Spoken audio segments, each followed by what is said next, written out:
Somewhere in your body right now, a cell just folded in on itself and started digesting its own broken parts. Not because it's dying, because that's how it stays alive. In 2016, Yoshinori Osumi, a Japanese cell biologist, won the Nobel Prize in Physiology or Medicine for proving this happens on purpose, a process called autophagy, Greek for self-eating, your body's own cleanup crew. When it stops working, the fallout looks like Parkinson's and type 2 diabetes. And the fastest known way to switch it back on isn't a drug. It's sitting in foods. Most people have never thought to eat for that reason. I know this isn't our usual territory.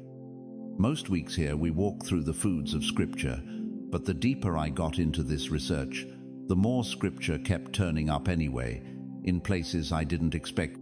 For over a decade, biochemist Frank Maddeo at the University of Graz in Austria has chased what actually flips that switch, landing on the same answer: a compound called spermidine, sitting in legumes, mushrooms, aged cheese, and whole grains for as long as people have eaten them. I pulled the peer-reviewed database researchers used to rank it, built the 20 foods that test highest, then spent the next few weeks working through the list myself. 2 things to watch for. Food number 8 is a mushroom prescribed for the fatigue of old age, 600 years before anyone had a word for autophagy. And past the halfway mark, I'm walking back a claim I believed myself, until I checked the primary research. If that's the kind of channel you're after, hit subscribe. Let's start with the one already sitting inside an actual clinical trial on actual human beings.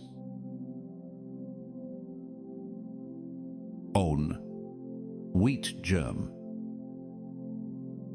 If you've heard the word spermidine before today, it probably came attached to this. Wheat germ, the nutrient-dense embryo of the wheat kernel, stripped out to make refined flour, is the most concentrated common source researchers have identified. It's also the exact form used in the one real human trial testing whether spermidine helps an aging brain. At the NeuroCure Clinical Research Center, Charité Berlin, where older adults with mild cognitive decline took a wheat germ extract, supplying under 1 milligram of spermidine a day for 12 months. I'll reveal how that trial actually turned out. Later, it isn't the clean, yes, a supplement ad would sell. It's also one of the richest natural sources of vitamin E, the nutrient behind most good for skin and hair claims on a skincare label. Here, just doing that job from the inside. Biologically, the germ is the part of the seed built to divide rapidly once it hits water and warmth. There's even an echo of that in Scripture. Jesus compares his own death to a grain of wheat that must fall and die before it can multiply into many. I've stirred a spoonful into oatmeal, ever since mild, easy to forget it's there. But wheat germ is the serious science entry. The next one will make you do a double take. 2. Popcorn. Reread that header. I did a double take too when I found this buried in the data. Plain, air-popped popcorn carries a real, measurable amount of spermidine per serving, more than you'd guess from a movie theater snack.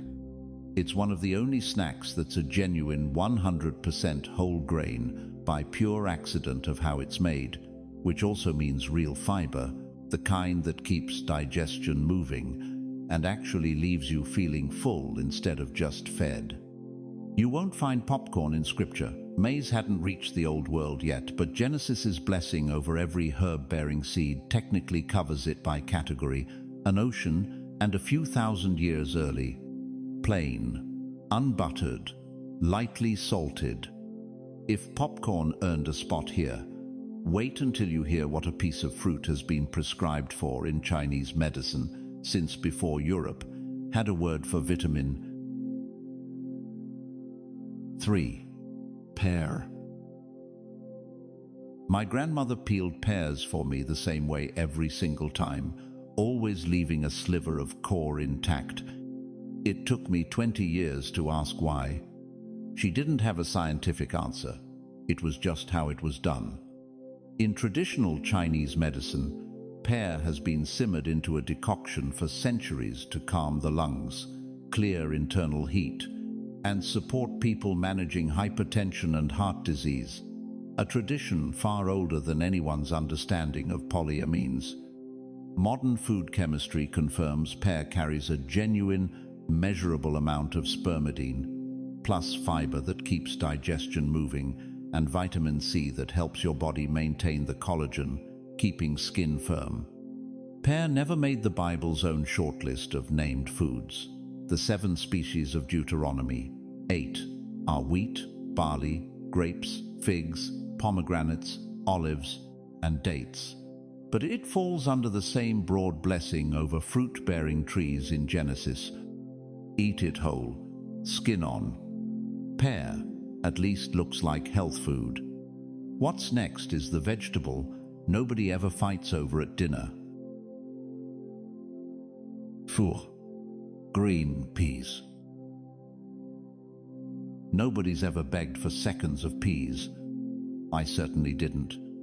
Growing up, they were the vegetable you pushed to the side of the plate. Peas have fed European and Near Eastern populations for thousands of years, and there's an older echo of plain legumes over rich food in the book of Daniel, where 3 companions refuse the king's food and wine for nothing but pulse, legume seeds, and water, looking healthier 10 days later than everyone who ate royally. The modern data lands somewhere similar. Peas test as one of the highest spermidine foods ever formally measured, sitting close to the top of the published ranking just behind soybeans, waiting at the very end of this list for a reason. Peas also happen to be the vegetable behind modern genetics, via Gregor Mendel's 1850s pea breeding experiments. They're also a solid source of folate, which your body uses non-stop to build new cells, plus enough plant protein to help keep you full between meals. Peas earned their spot through 10,000 years of simply being eaten. What's next earned its place the harder way, feeding people who had almost nothing else, and thriving on it anyway. 5. Lentils. There's a story in Genesis repeated so often it became its own idiom.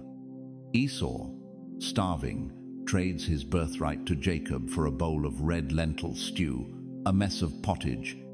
It's also one of the earliest written records of lentils cooked into essentially the dish people still make today. Lentils are among the oldest cultivated legumes in the Fertile Crescent, a Middle Eastern and Mediterranean staple for thousands of years, valued long before anyone could explain the biochemistry. The spermidine content in lentil soup lands solidly in the upper half of this entire list, and pairs with fiber and folate for gut health, plus enough iron to make a real difference if low energy and fatigue are a regular problem for you. I made a pot on a Sunday in week 2 and ate it 4 days straight, without getting tired of it once more than I can say.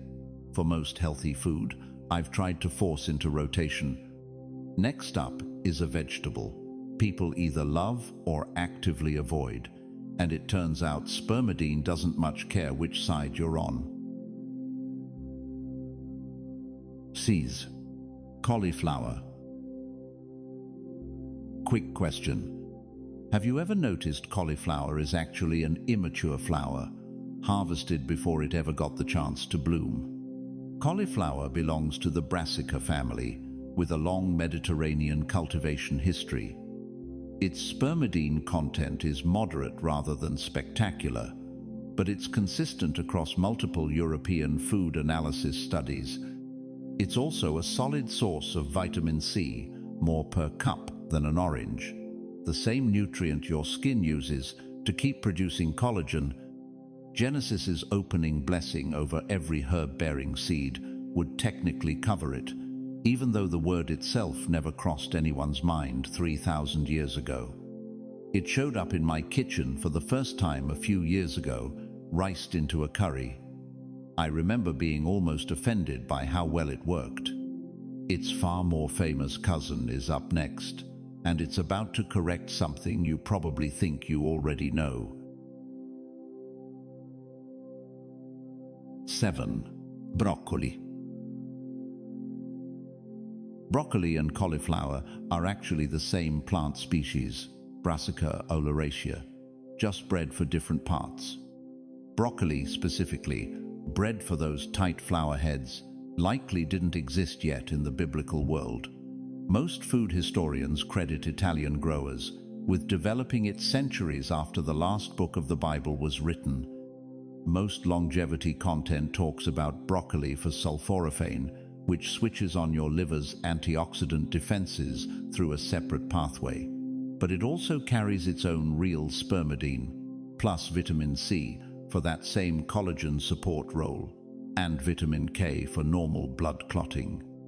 Raw broccoli actually tests higher in spermidine than cooked, so a quick steam beats a rolling boil. I now keep raw florets in the fridge to snack on while writing scripts, a good habit, or a very specific kind of procrastination. I promised you this one back at the start of the video. Number 8 is a mushroom with 600 years of documented history and 2 entirely separate ancient cultures reaching the same conclusion without ever comparing notes.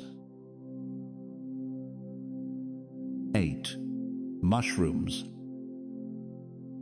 Chinese physicians were cultivating mushrooms medicinally as far back as 1,000 years ago, but it was during the Ming dynasty, the 14th to 17th centuries, that shiitake became a widely prescribed tonic for the aches and fatigue of aging, credited with supporting the heart and lungs. On the other side of the world, with no possible contact, mushrooms were documented as a gift to Japan's imperial court as early as the year 199, eventually woven into Kampo, Japan's traditional medicine. The chemistry backs this up. Japanese food analysis shows mushrooms carrying one of the higher spermidine concentrations per 100 grams of any food measured, though a typical small portion means it ranks lower per real serving. Here's what stopped me mid-sentence researching this. Mushrooms aren't plants, fungi are their own kingdom, genetically closer to animals. It's probably also why they're the one food on this list. Genesis's opening blessing doesn't quite reach every herb-bearing seed and every tree yielding fruit, both assume seeds, and fungi spread by spores instead. Beyond spermidine, they bring beta-glucans, which help train your immune system to respond faster, and ergothioneine, an antioxidant increasingly studied for protecting cells from everyday wear. If this list looks nothing like the usual roundup, that's the point of pulling from a real database. And if you're not subscribed yet, we dig like this every week. 12 to go. This next one is probably sitting in your pantry right now, in a can, no 600-year prescription required. Nina, red kidney beans. Small warning before the numbers. Raw or undercooked kidney beans contain a natural toxin called phytohemagglutinin. There are documented cases of people getting sick from eating them raw, or from a slow cooker on low heat, which doesn't reliably get hot enough to destroy it. A proper hard boil handles it completely. Beans have sustained Mesoamerican, Mediterranean, and South Asian diets for thousands of years. And kidney beans carry a well-documented spermidine content per UK analysis, alongside resistant starch that feeds good gut bacteria, and anthocyanins in the red seed coat, studied for protecting blood vessels and skin. There's a biblical echo too. In Ezekiel, a bread recipe calls for wheat and barley and beans and lentils and millet, and spelt combined into one loaf, written roughly 26 centuries ago. Beans also appear in Samuel, Among provisions brought to David's camp during Absalom's rebellion, everything on this list so far has come from a plant. Time to answer a question you might already be asking. Does any of this show up in meat at all? 10. Cooked chicken. Short answer: a little. Yes. Cooked chicken carries a measurable, modest amount of spermidine, per the same database used throughout this list, not the centerpiece of anyone's strategy, but contributing something if you're already eating it regularly, on top of the complete protein your muscles use for everyday repair. Chickens turn up in scripture later than you'd expect by the New Testament, common enough that Jesus compares gathering Jerusalem's people to a hen gathering her chicks under her wings. Chicken earns a modest mention here. What earns a much louder one next is something you've probably eaten at almost every meal of your life, without once connecting it to any of this. A leaven, whole grain bread. It's a strange thing to notice, but the most repeated the request, in the most repeated prayer in the Western world is for bread. Give us this day our daily bread. For most of human history, that wasn't humility. It was an accurate description of what kept people alive. Studies out of the UK, Norway, and France have measured whole grain bread's spermidine content, landing in a fairly consistent moderate range, despite some variation. It's been a Mediterranean and Near Eastern staple for millennia, on top of the fiber and B vitamins refined white bread strips out. Switching to whole grain over white wasn't some dramatic personal transformation on my part. It's bread. It just happens to be quietly doing more. What's next is a grain's distant cousin in a completely different form, something you eat by the handful, not the slice. 12. Nuts. Almonds, peanuts, cashews, and pistachios all carry measurable spermidine according to Japanese analysis, with peanuts noticeably higher than the rest. Almonds especially are loaded with vitamin E, and the healthy fats running through all of them are the same category your skin and hair rely on to stay hydrated from the inside rather than a bottle. Nuts have a long Mediterranean, Middle Eastern, and Persian history tied to strength and vitality, and almonds show up in scripture more than any other food here. Jacob sends them to Egypt as a gift in Genesis. Aaron's staff sprouts and produces almonds overnight in numbers to confirm his priestly authority. And there's even a Hebrew pun in Jeremiah, where almond tree sounds almost identical to watching. None of that changes the biochemistry, but it makes almonds the most scripturally documented food on this list. A handful a day works here about as well as it does. For everything else, nuts get recommended for. I want to stop here for a second, because the next entry is where I have to correct something almost every other video on this topic gets wrong. 13. Oranges. I used to casually recommend citrus for this. I want to walk that back properly, because I was working off the same lazy shorthand. Most content in this space repeats. Citrus gets lumped into spermidine lists constantly, but across UK, Japanese, and Norwegian data, fresh orange is a genuinely modest source, nowhere close to peas, lentils, or soybeans. What citrus is actually rich in is a related but different compound called putrescine. Same broader family, different molecule, not the one this video is built around. Oranges are still an excellent food, just for different reasons. Vitamin C, which your skin actually needs to keep producing collagen. The real reason citrus shows up in so many brightening claims and flavonones, with their own separate cardiovascular research behind them, some of it more mixed than people assume. Citrus itself never quite touches the Bible, The sweet orange didn't reach the Mediterranean until centuries after biblical times, arriving from Asia much later. Its cousin, the citron, fares better. Jewish tradition ties it to the fruit of goodly trees in Leviticus 23, one of the 4 species still bundled together at the Feast of Tabernacles. I won't tell you to eat oranges for spermidine specifically. That's the exact kind of fudged claim this channel doesn't make. If oranges were the fruit that let me down, the next one might make up for it, arriving with a 3,000-year head start in a completely different medical tradition. 14. Mango. In Ayurvedic medicine, ripe mango is classified as a rasayana, a category believed to deeply nourish the body and support longevity, and shows up in Sanskrit literature going back roughly 6,000 years. While the biblical world grew figs, dates, and pomegranates, the Indian subcontinent had already built a medical philosophy around a fruit scripture would never taste. The spermidine data on mango is less precisely nailed down than the legumes here, moderate, but still being refined, not something I'd stake a hard claim on. What's well documented is mangiferin, a polyphenol studied for anti-inflammatory activity, alongside beta-carotene, which your body converts to vitamin A for skin cell turnover and eye health, and vitamin C for that same collagen support role.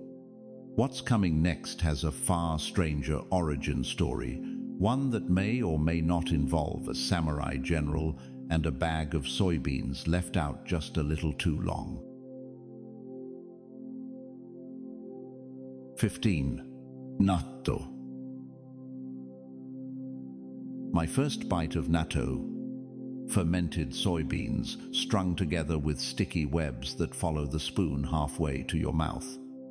It took 3 tries before I stopped thinking about the texture and started tasting it. Natto has one of the richest documented histories here, either arriving in Japan from China during the Nara period in the 700s, or originating from an accidental fermentation involving a samurai general around 1083. By the Edo period, it was an ordinary daily protein sold by street vendors and part of the devotional diet of Zen Buddhist monks. Its spermidine content is consistently reported as high, in the same range as the most concentrated foods here, though the exact figure varies by analysis. That stickiness comes from compounds. The fermenting bacteria produce themselves the same basic principle Scripture reaches for with leaven, something small and living, working quietly through the whole batch, the way Jesus describes the kingdom of heaven in Matthew 13, or Paul warns that a little leaven leavens the whole lump. What's unambiguous is natto's other standout compound.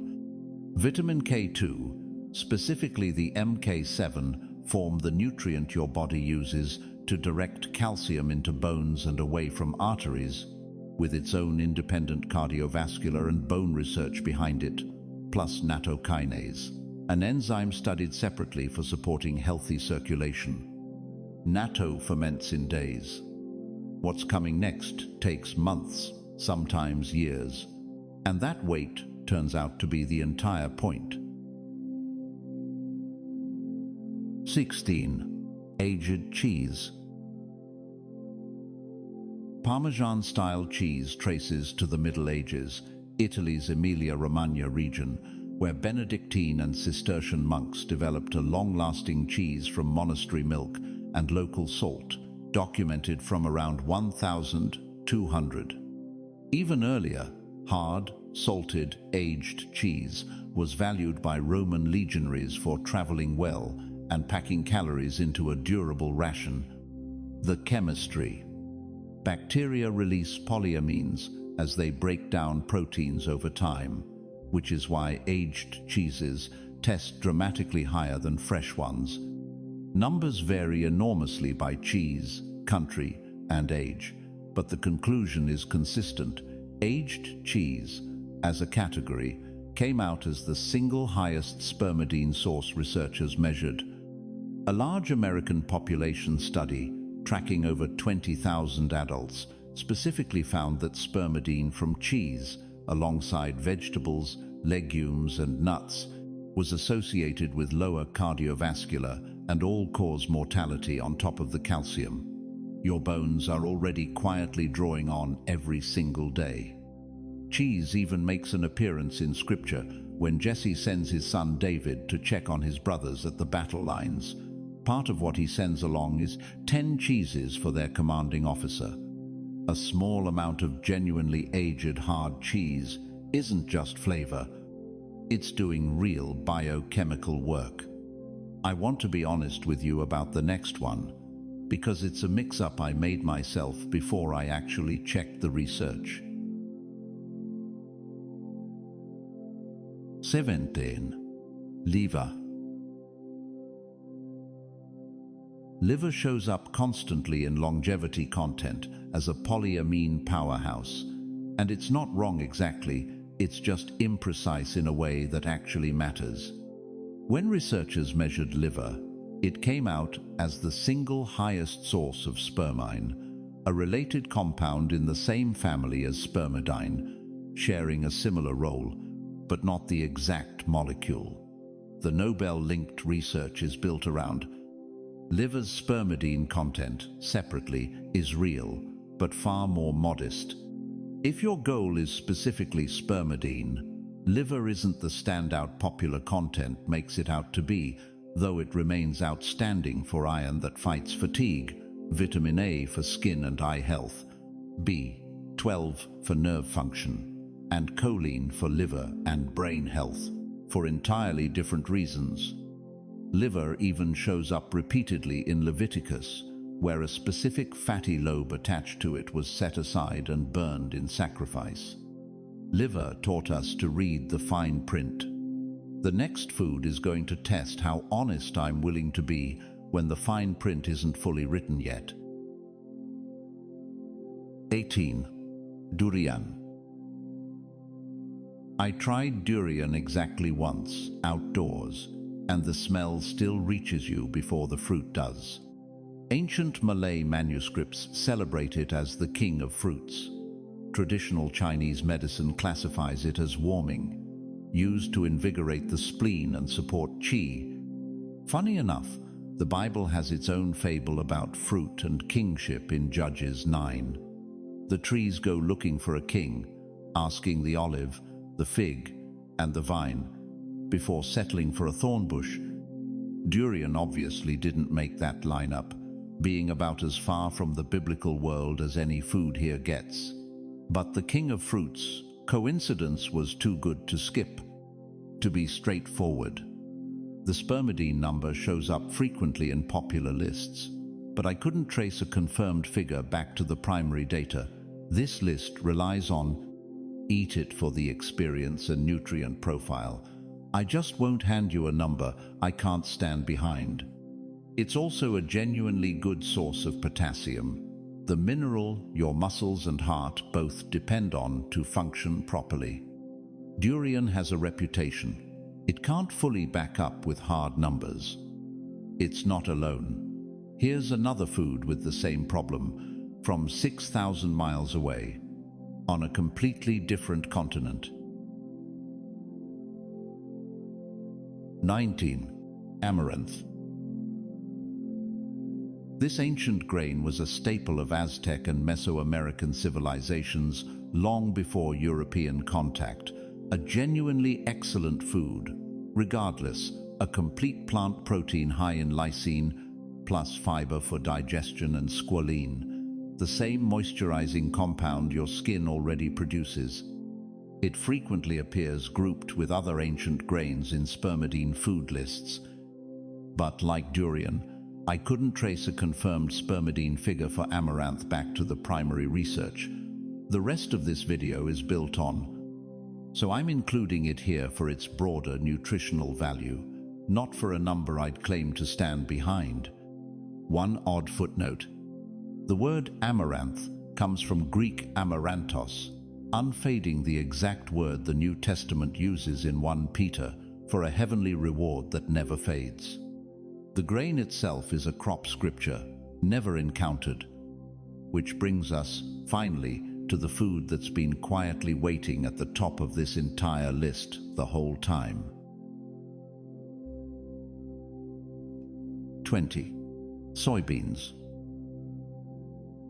When researchers built the definitive database measuring spermidine across real-world portion sizes, not lab concentrations, but what a person actually eats, cooked soybeans, came out on top of every food tested, not wheat germ, not mushrooms, not anything with a 600-year backstory.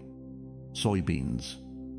Soy has fed East Asian populations for thousands of years, entirely independent of the Fertile Crescent. You won't find soybeans in scripture not because they weren't important, but because two halves of the ancient world were eating completely different things, each unaware the other existed. The same American study I mentioned with cheese-flagged legumes, including soy, as tracking with lower cardiovascular and all-cause mortality. Soybeans are also nitrogen-fixing, like peas and lentils, and one of the few plant foods that's a complete protein, with all 9 essential amino acids, the same building blocks your body uses for muscle repair, plant source or not, plus isoflavones, studied for hormone-related health, particularly around menopause. Edamame as a snack, whole cooked soybeans in a grain bowl, or simply more tofu and tempeh through your week. After 19 other foods several centuries old, one prescribed by emperors, one capable of clearing a room, the single highest spermidine source per real portion, turns out to be one of the most ordinary legumes on Earth. Here's the part most content like this skips, and the part I care about most. The chain connecting everything here. Nobel Prize, autophagy, spermidine. A longer life is real, but the strength of the evidence changes as you move along it, and you deserve to know where it gets thinner. Osumi's discovery of the autophagy machinery is settled, Nobel-verified science. Spermidine triggering autophagy and extending lifespan has been shown repeatedly in yeast, fruit flies, roundworms, and mice. Researchers proved the mechanism genetically, knocking out the autophagy gene and watching the benefit disappear. That's about as strong as evidence gets in those organisms. In humans, it's more honest. 2 long-term population studies, one out of Bruneck, Italy, tracking over 800 people for 2 decades, and a large American study following nearly 24,000 adults, both found people eating more dietary spermidine had measurably lower rates of death over the following years. Genuinely encouraging.